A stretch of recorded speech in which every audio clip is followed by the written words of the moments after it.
한 주의 삶을 잘 마무리하시고 주의 전에서 뵙게 돼서 너무나 감사합니다. 또 전화로만 통화했고 이렇게 또 메시지로 주고받았던 우리 교우님들 또 오늘 이렇게 직접 뵈니까 더 반갑고 감사합니다. 오늘 여러분들과 함께 이해되지 않는 사랑이라고 하는 제목으로 말씀을 나누겠습니다. 먼저 마태복음 5장 31절로 32절에 있는 말씀, 아까 봉독하셨지만 한 번 더 보겠습니다. 같이 읽으실까요? 마태복음 5장 31절, 32절입니다. 같이 읽겠습니다. 시작. 또 일렀으되 누구든지 아내를 버리거든 이혼 증서를 줄 것이라 하였으나 나는 너희에게 이르노니 누구든지 음행한 연고 없이 아내를 버리면 이는 저로 간음하게 함이요 또 누구든지 버린 여자에게 장가드는 자도 간음함이니라. 아멘. 2004년에 달라스에서 남편이 부인을 총으로 살해한 사건이 있었습니다. 미국에는 매년 많은 총기 사건이 일어나고 있는데 그 많은 사건들 중에서 특별히 이 사건을 제가 주목하는 이유가 있습니다. 그 주목하는 이유는 무엇인가 하면 83세 고령의 남편이 60년 동안 동거동락한 자기의 아내를 살해한 사건이기 때문에 그렇습니다. 저는 이걸 보면서 사시면 도대체 얼마나 더 사신다고 인생의 말미에 이런 끔찍한 일을 저지르셨을까 하는 생각이 들었습니다. 그래서 저는 더 깊은 관심을 가지고 도대체 왜 그런 일을 벌이셨는지, 왜 그러셨는지에 대해서 살펴보았죠. 그랬더니 거기에는 연유가 있었어요. 이유가 있었습니다. 남들이 알지 못하는 그 애달픈 사연은 뭐냐 하면 1991년에 사랑하는 아내가 스트로크를 맞았어요. 스트로크를 맞았는데 걷기는 물론 수족을 놀리지 못할 만큼 완전히 심하게 앓아눕게 된 것입니다. 그래서 그때부터 이 고령의 남편이 아내 병수발하기를 시작했습니다. 힘들고 어려운 그 병수발의 삶이었지만 그래도 그 부부는 행복했어요. 그래도 사랑하는 아내가 숨을 쉬고 내 곁에 있다는 그 사실 자체만으로도 그 남편은 행복했었습니다. 그렇게 행복한 나날의 생일을 보내고 있는데 어느 날 남편이 아내를 병수발하는데 본인의 몸이 조금 이상하다는 걸 느끼는 거예요. 이상하네. 왜 그러지? 내가 너무 피곤해서 그런가? 내가 무리를 했나? 조금만 쉬면 낫겠지 라고 생각을 했습니다. 그래서 대수롭지 않게 넘기면서 매일매일 또다시 아내를 병수발했습니다.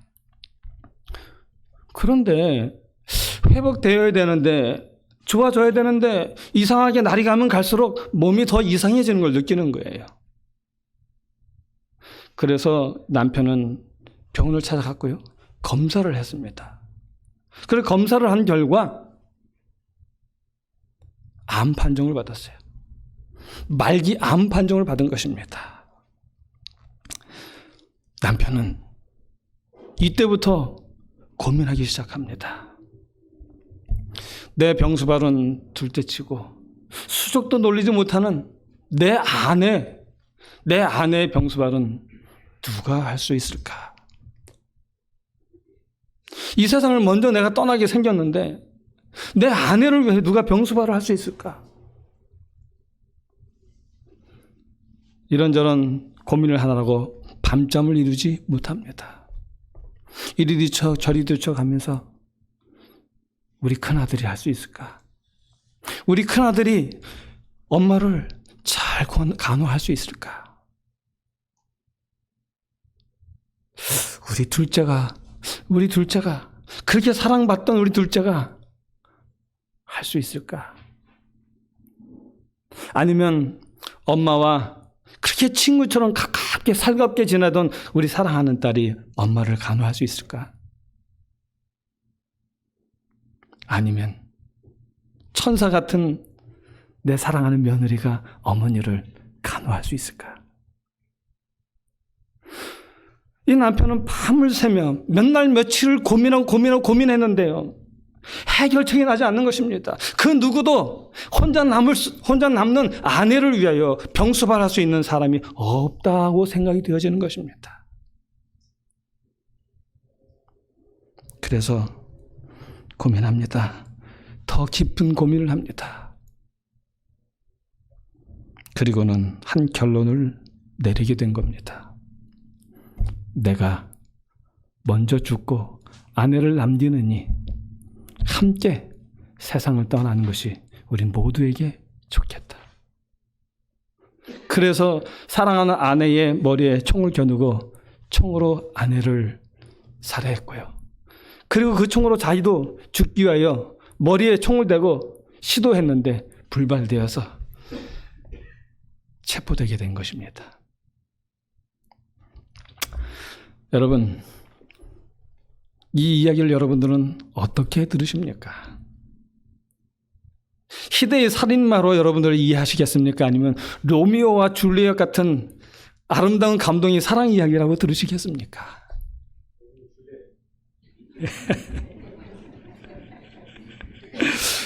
감사합니다. 그리고 여러분, 수족을 놀리지 못하고 누웠고 말도 못하고 눈만 떠고 있는 그 아내가 여보 미안해. 나 당신과 60년 넘게 살아온 세월이 너무나 감사했고 행복했고 고마워. 그런데 내가 당신보다 먼저 이 세상을 떠나게 되었어. 내가 말기암이래. 내가 떠나면 당신 누가 간호해 주겠어? 누가 수발을 다 틀어주겠어? 그래서 가슴 아프지만 내가 눈물 흘리며 결심을 했어. 여보, 우리 한날 한시에 같이 간다면 행복할 수 있겠지? 그 말을 듣는 아내의 마음은 어땠을까요? 말하지는 못하지만 어땠을까요? 저는 이 이야기를 살인 사건의 이야기를 저는 보면서 참으로 마음이 무거워졌습니다. 그리고 이 노 부부의 비극적인 최후를 보면서 제 마음속에 느끼는 것은 이것은 미래의 우리 모두의 모습이다라는 생각을 하게 되었습니다. 여러분, 인류 최대의 관심사가 무엇입니까? 인류 최대의 관심사는 제가 볼 때는 남녀의 사랑이에요. 남녀의 사랑. 사람들이 좋아하는 매일 저녁 시간만 되면 그 시간에 딱 앉아서 보는 그 드라마의 주제도 뭐예요? 사랑 이야기예요. 인류 모든 역사 이야기들도요. 그 다음에 또 그 성악하는 사람들이 그 노래 부를 때에도 그 주제가 다 사랑이란 말이에요. 시도 그렇고요. 영화도 그렇고 음악도 그렇고 모든 것이 다 사랑이에요. 그 주제가 사랑입니다. 여러분, 한 가지 질문이 있어요. 한 가지 질문을 드립니다. 하나님은 남자와 여자를 창조하실 때에 어떻게 하기를 바라며 창조하셨을까요?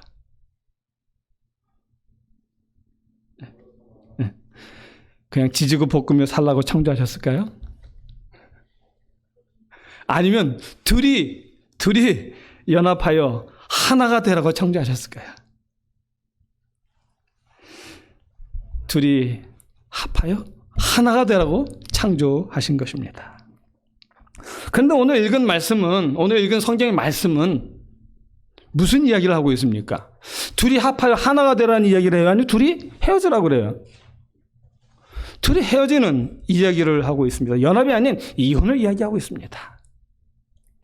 저는 이 시간에 하나님께서 마치 이혼을 허락하신 것 같은 이 말씀을 함께 깊이 연구하면서 그 내면 속에 담겨있는 하나님의 숨겨져 있는 또 다른 하나님의 사랑을 오늘 우리가 발견하게 되기를 간절히 소원합니다. 자, 우리 마태복음 19장 3절로 8절에 있는 말씀을 보시겠습니다. 마태복음 19장 3절로 8절입니다. 여기 바리새인들이 예수님을 시험하려고 와서 물어요. 묻기를 뭐라고 말하냐면 사람이 아무 연고를 물론하고 아내를 버리는 것이 합당합니까? 아무 연고나 어떤 이유를 가지고라도 무슨 이유를 막론하고 그 이유 때문에 아내를 버리는 것이 합당합니까? 라고 묻는 것입니다. 예수님 뭐라고 대답을 하십니까? 하나님이 사람을 창조하실 때 남자와 여자를 창조하셨다. 그런데 하나님은 남자와 여자를 창조하신 이유는 그 둘이 합하여, 그 둘이 연합하여 하나가 되라고 창조하신 것이다 라고 말씀하시는 거예요. 그랬더니 바리새인들이 또다시 예수님께 물어요. 7절에서 뭐라고 묻냐면 이렇게 물어요. 그러면 하나님의 뜻이 둘이 연합하여 하나가 되라고 하는 것인데 왜 모세는 이혼 증서를 주어서 내어 버리라고 말씀을 했습니까? 왜 모세는 하나님의 뜻과 정반대되는 이야기를 왜 하고 있습니까? 라고 묻는 것이에요. 그랬더니 예수님께서 예수님께서 바리새인들에게 말씀하시는 거예요. 그 이유가 있는데 너희들의 이혼 증서를 써서 아내를 내보내라고 한 이유가 있는데 그 이유는 무엇이라고요? 너희 마음의 완악함을 인하여 아내 버림을 허락해놓으라고 말씀하시는 것입니다. 너희의 완고한 고집스러운 악함을 인하여 하나님께서 아내 버림을 허락하셨다라고 말씀하고 계시는 것이에요. 저는 이게 무슨 말씀인가 하고 좀 깊이 생각을 해봤습니다. 그리고 제게 이게 어떤 의미인지를 좀 알려주는 한 책이 있었어요. 그 책의 이름이 뭐냐 하면 더 스토닝이라는 책이에요. 더 스토닝. 그리고 이 더 스토닝이라는 책이 2008년에 영화화되어서 세상에 더 많이 알려지게 됐습니다. 그 이야기의 줄거리는 무엇인가 하면 간통에 누명을 쓰고 죽은 소라야라고 하는 이 여인의 이야기였어요. 1986년 이란의 한 마을에서 신은 위대하다. 소라야를 죽여서 이 마을에 떨어진 명예를 회복하자라고 하면서 친정아버지, 남편, 그리고 사랑하는 두 아들, 그리고 마을 남자들에 의해서 돌에 맞아서 숨진 사건이 일어나게 되었습니다. 그녀의 죄목은 간통이었습니다. 간통죄로 인하여 돌에 맞아 죽은 것입니다. 그러나 실제로는 그 남편 알리가 14세 된 한 소녀를 사랑하게 되어서 그 아이와 그 소녀와 결혼하기 위해 자기 부인에게 간통죄를 뒤집어 씌워서요. 그래서 돌에 맞아 죽게 했던 것입니다. 그런데 소라야의 이모가 아무도 모르게 프랑스 한 기자에게 이 모든 사연을 이야기합니다. 목숨을 걸고 이야기를 해요. 그리고 그 기자는 그 이모가 하는 모든 말들을 녹음을 해서 가지고 나옵니다. 그래서 그 녹음을 바탕으로 해서 출판된 것이 더 스토닝이라는 책이고요. 그리고 2008년에 영화화 되었던 것입니다. 여러분 어떻습니까? 너희의 완악함을 인하여 아내 버리기를 허락하셨다고 하는 하나님의 그 말씀이 어떻습니까?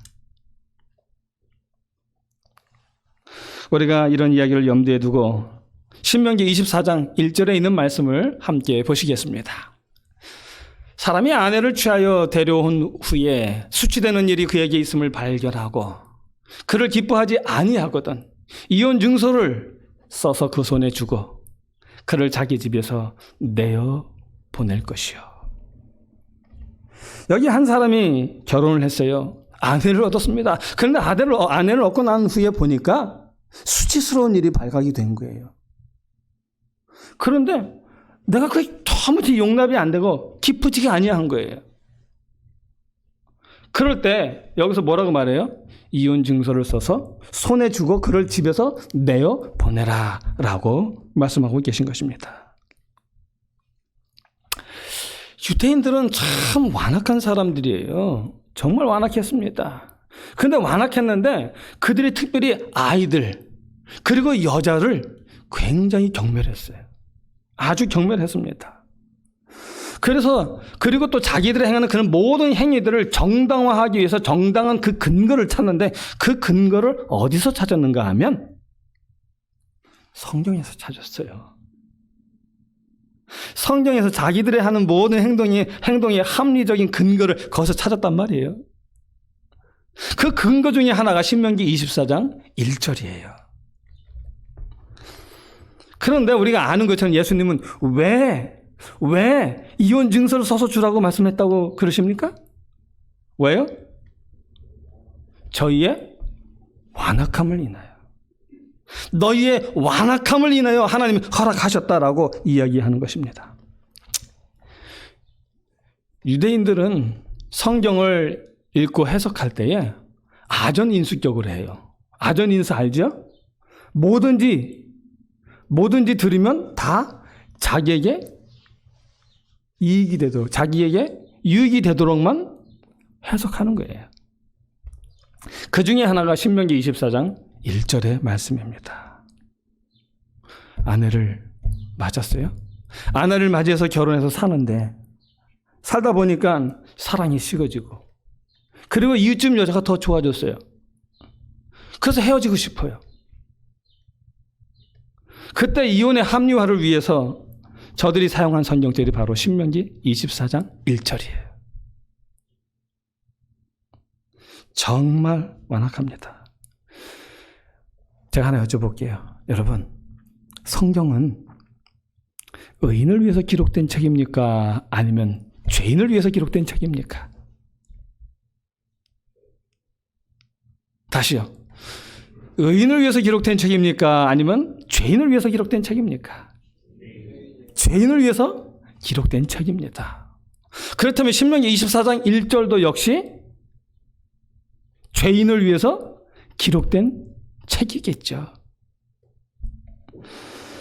자, 레위기 20장 10절을 한번 보시겠습니다. 레위기 20장 10절에 보면 누구든지 남의 아내와 간음하는 자, 곧 이웃의 아내와 간음하는 자는 그 간부와 은부를 반드시 어떻게 하라고요? 죽일지니라. 여러분, 간음한 아내의 죄가 그렇게 큰가요?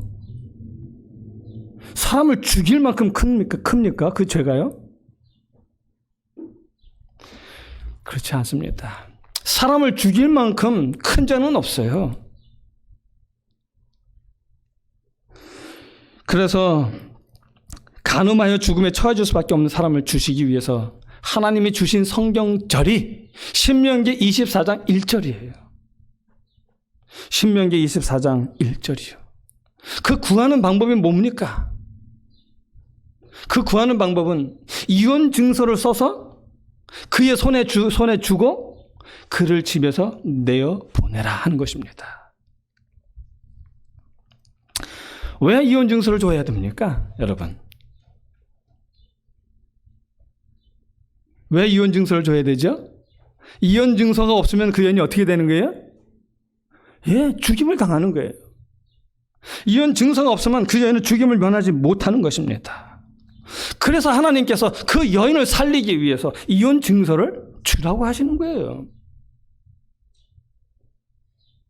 그 죄가 아무리 크다 할지라도 하나님은 죄는 미워하시지만 죄인은 사랑하시는 것처럼 그래서 그 여인을 하나님께서 살게 하시기 위하여 이혼 증서를 주라고 하시는 것입니다.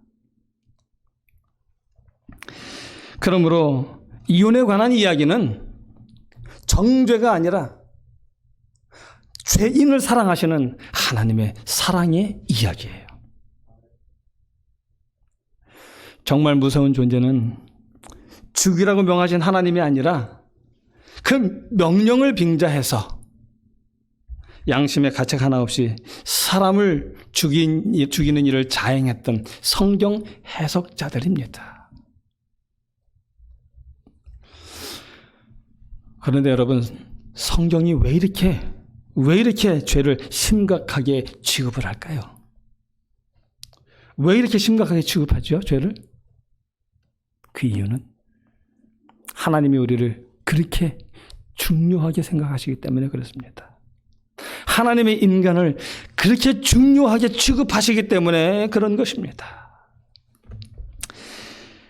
그러나 유대인들은 잘못된 사상 때문에 사람을 아주 대수롭지 않게 여겼습니다. 그런데 유대인들은 특별히 누구를 더 우습게 여겼어요? 여자들을 우습게 알았어요. 그래서 여자들을 얼마나 잔인하게 취급했는지 모릅니다. 그런 그들의 마음이 잘 나타나 있는 곳이 있는데 그것이 바로 요한복음 8장. 요한복음 8장. 거기에 가늠하다 잡힌 여인이 등장합니다. 근데 그 요한복음 8장을 보면 유대인들이 그 여인을 사랑하거나 또 그 여인의 죄를 슬퍼하기는커녕 멸시하는 모습만 나타나요. 불쌍히 여기고 긍휼히 여기는 모습은 하나도 보이지 않는 것입니다. 말씀을 보면서 해석하는 사람들이라면 그 여인을 어떻게 생각했어야 될까요? 불쌍히 여겼어야죠. 그리고 어떻게 우리가 도와줘서 그 여인을 하금 더 바르게 그리고 올바르게 살아갈 수 있게 할까를 고민했어야 되는 것입니다. 그러나 그들은 관심이 없었어요. 도리어 그들은 그 여인을요, 예수님을 시험에 빠지게 하는 그들의 목적의 도구로 사용했을 뿐입니다. 여인에 대하여 철저히 무관심한 사람이었고요. 그 여인의 생명마저도 자기들의 목적을 이루는데 이용만 하는 무서운 사람들이었어요. 그러나 예수님은 그 여인을 그 무자비한 사람들로부터 구원해 주셨습니다.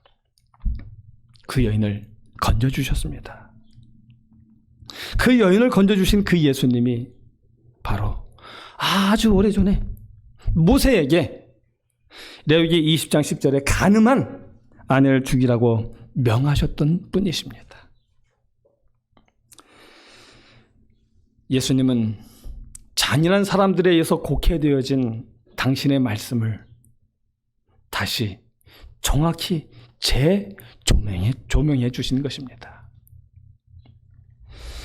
예수님은 멸시를 받아오고 간음을 저지른 그 여인. 그러나 예수님은 그 여인을 용서하시고 끝까지 감싸 주심으로 신명기 24장 1절에 나타난 그 의미가 무엇인지를 분명히 보여주셨습니다. 여러분, 마태복음 19장 1절에 보면 이혼과 관련되어 하나님께서 바라시는 사람의 모습이 한 명이 있어요. 한 사람 나타납니다. 그 사람이 누구냐 하면 바로 마리아의 남편 요셉이에요. 여기 보면 그 남편 요셉은 의로운 사람이라 이렇게 말해요. 의로운 사람이라 그리고 난 다음에 무슨 이야기가 나옵니까? 저를 드러내지 아니하고 가만히 뭐예요? 끊고자 하여. 여기 요셉이 자기 부인 마리아의 부정함을 봤다 그래요. 그러나 그것을 조용히 드러내지 않고 조용히 해결하기를 원했다고 합니다. 왜 그렇습니까? 그 마리아가 죽임을 당하게 되는 거잖아요. 그래서 그 마리아가 죽임을 당하지 않게 하기 위해서 조용히 해결하려고 노력했던 것입니다. 요셉은 자기의 부인 마리아를 정말 사랑했어요. 진정으로 사랑했던 것입니다. 그렇게 자기의 부인을 진정으로 사랑하고 그의 생명을 구하려 했던 요셉의 모습을 보고 성경은 뭐라고 말하는가 하면 그 요셉을 의로운 사람이라고 말합니다. 의로운 사람. 반면에 룻기서에 보면은 보아스보다 먼저 기업 물을 우선순위를 가졌던 사람이 있어요. 근데 그 사람은 기업 물으기를 싫어해요. 왜요? 자기 기업에 손해가 날까 해서. 내 재산에, 내 재물에 손해가 날까 봐 거절합니다. 그래서 자기의 기업 물을 권한을 포기하죠.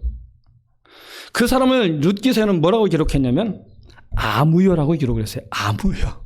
그 사람의 이름을 기록하지 않고 아무여라고만 기록을 합니다.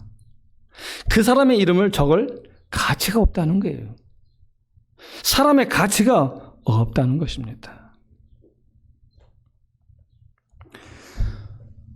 이보다 더한 사랑의 이야기가 성경에 나타납니다. 다른 남자를 사모하는 정도가 아니라 사모하다 못해 아예 창기가 돼버린 여자를 사랑하라는 거예요. 다른 남자와 함께 하느라고 빚을 졌는데 그 빚을 다 갚아주고 그 여인을 데리고 와서 살라는 거예요. 하루 이틀 사는 것도 아니고 아예 부인 삼아서 계속 살라고 하는 것입니다. 누구죠? 네, 호세아입니다. 우리가 잘 아는 호세아 선지자의 이야기입니다. 호세아서 1장 그 12절에 1장 2절에 보면 이렇게 말합니다. 여호와께서 비로소 호세아로 말씀하시니라. 여호와께서 호세아에게 이르시되 너는 가서 음란한 아내를 취하여 음란한 자식들을 낳으라. 이 나라가 여호와를 떠나 크게 음행하였음이니라. 여기 음란한 아내를 취하여 그랬어요. 음란한 아내를 취하여 음란한 자식을 낳으라. 왜요? 왜요? 이 나라가 여호와를 떠나 크게 행음하였음이니라. 이 나라가 너희들이 행음하여 여호와를 떠났다는 거예요. 그러나 하나님께서 여전히 너희를 사랑한다는 것을 호세아 너는 보여줘야 된다는 것입니다. 다른 남자를 사랑하다 못해 아예 창녀가 된 그 여인을 사랑하는 하나님의 사랑을 보여줘라는 것입니다. 하나님이 너희를 그렇게 사랑한다는 것이에요. 호세아서 3장 1절로 2절에 보면 또 이렇게 말씀하셔요. 여호와께서 내게 이르시되 이스라엘 자손이 다른 신을 섬기고 건포도떡을 즐길지라도 여호와가 너희를 사랑하나니 너는 또 가서 타인에게 연애를 받아 음부된 그 여인을 사랑하라 하기로 내가 은 15개와 보리 한 오멜 반으로 나를 위하여 절을 사고. 여러분, 우리가 잘 아는 것처럼 이 호세아와 고멜의 이야기는 누구와 누구의 이야기입니까? 하나님과 우리의 이야기를 묘사하고 있는 것입니다. 그래서 레위기 3장 8절에 보면은 뭐라고 이야기를 하냐면 배역한 이스라엘이 간음을 행하였으므로 내가 그를 내어 쫓고 이혼서까지 주었다. 예수님께서 이혼서까지 주었다라고 말씀하고 계십니다. 이혼서를 주셨다고. 왜요? 우리를 살리시려고요. 우리를 구원하시기 위해서요. 여러분, 에덴 동산에서 아담과 하와가 범죄를 저지른 다음에 하나님께서 그들을 내어보내셨습니다. 내보내셨다는 말은 뭘 주셨다는 거예요? 이혼서를 주셨다는 거예요. 상관없는 사람이 되어버린 거죠. 존재가 된 것이죠. 왜요? 그렇지 않으면 그들을 죽여야 되잖아요. 하나님께서 그들을 살리기 위해서 그들의 이혼 증서를 주셨다는 것입니다. 내가 너희를 여전히 사랑한다는 것입니다. 내가 너희를 여전히 사랑하고 내가 너희를 여전히 구원하기를 바란다는 하나님의 그 심장을 그 속에 기록해서 줬다는 거예요.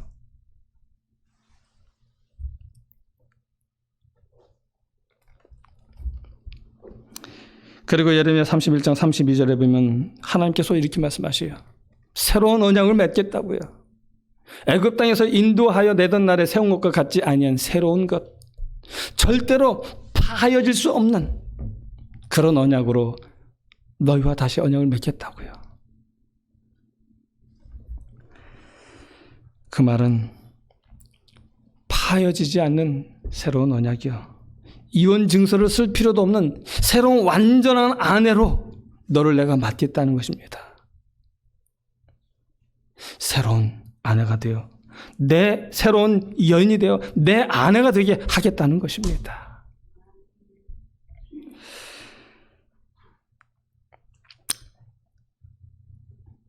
저는 이 이혼 증서가 정죄하는 것이 아니라 하나님의 사랑을 우리에게 말해주시는 또 다른 증표라는 사실을 이 말씀 연구를 통해서 깨닫게 됐습니다. 그러면서 저는 하나님의 사랑을 좀 이해할 수가 없게 됐어요. 왜? 나는 그 하나님의 그 사랑의 증표를 가지고도 왜 지금까지 하나님의 사랑을 몰랐을까? 죄는 미워하실 때 죄인을 사랑하신다는 그 하나님의 사랑을 나는 왜 말로만 알고 내 가슴으로 깨닫지 못했을까? 정죄라는 미명하에 숨겨졌던 하나님의 그 사랑을 왜 보지 못했을까?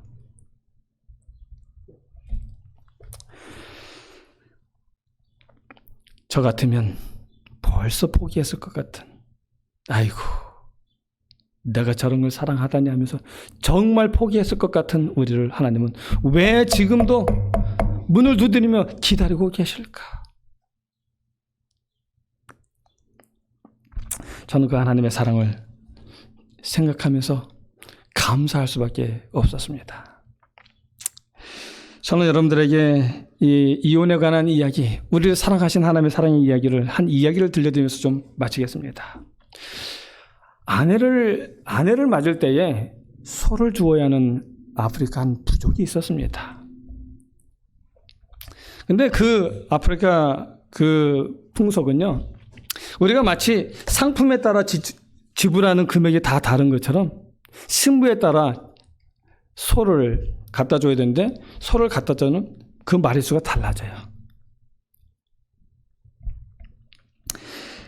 평범한 여자는 소 2마리를 주고요. 좀 모자란다 싶은 여자는 소 1마리를 주는 거예요. 그냥 누가 봐도 정말 훌륭하고 좋은 신부감은 소 3마리를 갖다 줘야 했습니다. 그런데 지금까지 그 마을에서 소 3마리를 주고 신부를 데려왔다는 이야기는 한 번도 없었어요.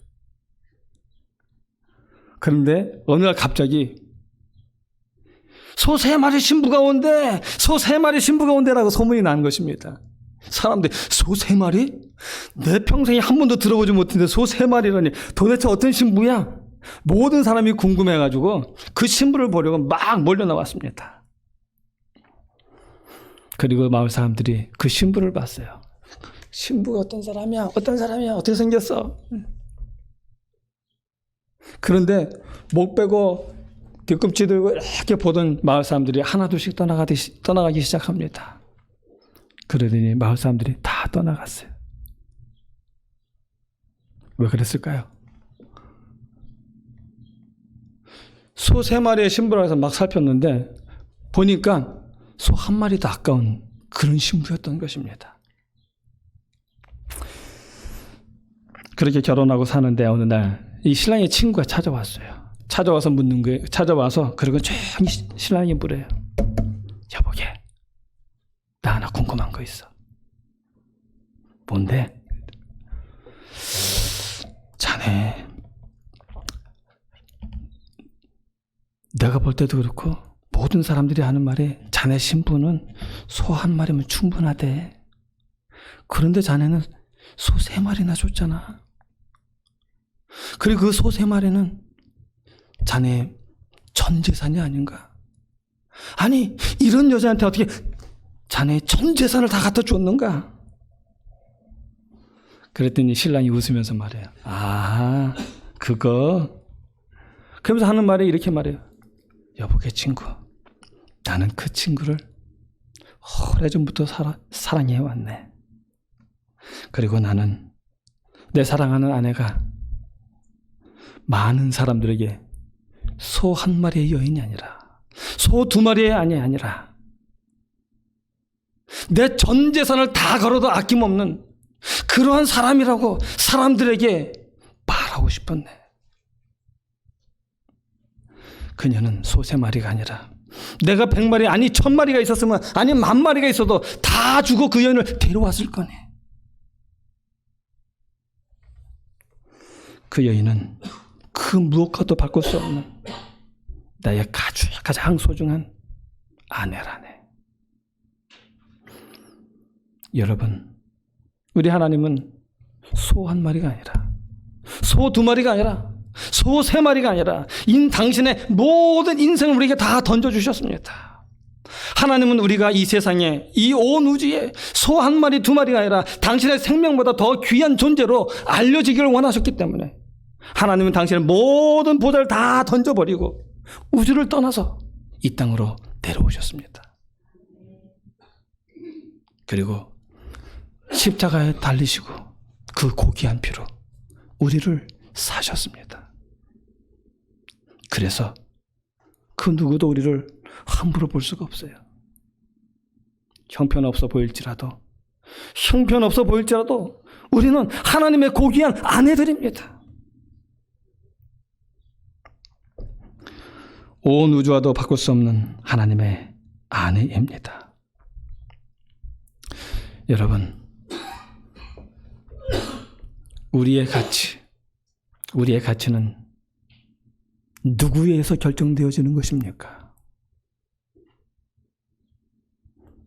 나의 가치는 나에 의해서가 아니라 나의 신랑이신 예수님에 의해서 결정되어진다는 사실을 기억하시기 바랍니다.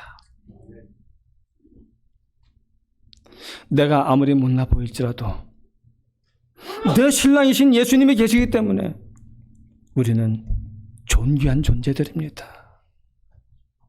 여러분, 나의 행복은 누구에 의해서 결정되어지는 것입니까? 내가 어떻게 하느냐에 의해서 결정되어지는 것이 아니라 나의 신랑이 누구냐에 의해서 결정되어지는 것입니다. 나의 인생의 행복은 내가 아니라 바로 나의 신랑 되신 예수님에 의해서 결정되어진다는 사실을 기억하시기 바랍니다.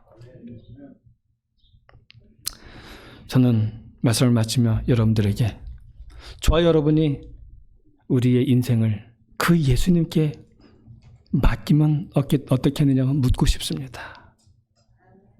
여러분, 우리의 신랑 되신 예수님, 그분께 우리의 인생을 맡길만 하십니까? 그분의 사랑이 너무나 감사해서 내 평생의 삶 동안 절대로 그분을 떠나지 않겠다고, 그분만 사랑하며 살겠다라고 고백하기를 원하십니까? 그렇다면 일어나시기 바랍니다. 그 자리에 일어나서 하나님, 나의 모든 인생 주님께 드립니다 라는 우리의 결심을 표현으로 일어서시고, 그리고 우리가 이 자리에서 우리 하나님께 헌신하는 마음으로 찬미를 부르면 좋겠습니다. 마치는 찬미 만왕의 왕 내 주께서 139장입니다. 이 찬미 정말 우리의 결심의 노래로 함께 부르시길 바랍니다.